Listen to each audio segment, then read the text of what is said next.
This is the Sinai wilderness. This is Mount Horeb, Mount Sinai, where the 10 Commandments will be given. And just as Moses ascends this mountain, and the whole mountain is aflame with fire and pyrotechnics, bursting like a storm, so now we get a little foretaste of that with this fiery burning bush, the fire being the numinous presence of God, the mysterium that draws us in. Moses had to turn aside and see this sight, but also dreadful, dangerous, tremendous. It can repel us and even kill us.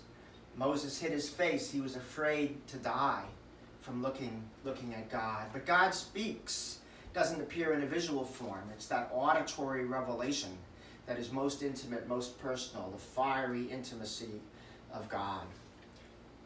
This bush is pretty interesting in a number of ways. God calls it the sign by which Moses will know that he really has been sent by this other,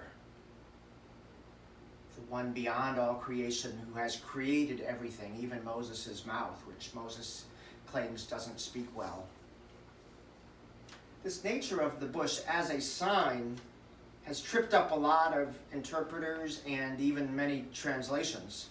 If you look at Exodus 3, verse 12, God identifies the bush as the sign that God's self, is sending Moses.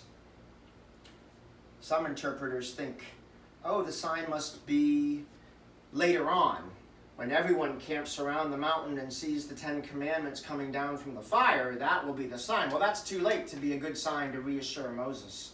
No, there should be no colon in the middle of verse 12, as the NRSV puts it there. Hebrew has no colons.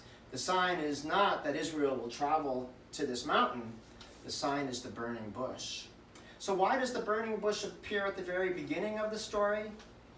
Simply because the Bible has played with the typical form, the typical genre of a sign presentation in a commissioning, moving it a little bit earlier in the story so that it catches Moses' eye and draws him into the story. A very clever rhetorical flourish. There's a lot more cleverness about this passage. The divine name is revealed in verse 14 as another way to reassure Moses that he has a way to go to his people and say who it is that has sent him.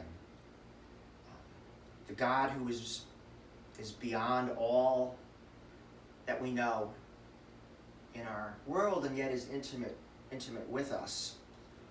I think Everett Fox in the Shokin Bible has translated this well. God said to Moses, Eya Asher Eya, I will be there, howsoever I will be there. Notice the verb is repeated twice, Eya Asher Eya. The main verb is Eya, but it's repeated twice in a special syntax, an item per item construction. An item per item construction means that this identification is without restriction. God is always I am, or I am there for you, however God wants that to be. In fact, God defines what it means to be an Eya, to be there for you. People have struggled with the meaning of Eya. It's the verb haya, to happen, to occur, to be there. Hebrew has a set of concrete meanings, usually not abstract. It's not being itself, as the Septuagint will have it. Just reading a few verses earlier in verse 12, God said, indeed, Eya, I will be there with you. Right within that context, God identifies the meaning. So God is not abstract being in this passage, but God is the one who's there for us, who does things with us in mind. That intimacy, that longing for relationship, signified by the fiery magnetism, drawing us in like moths to a flame.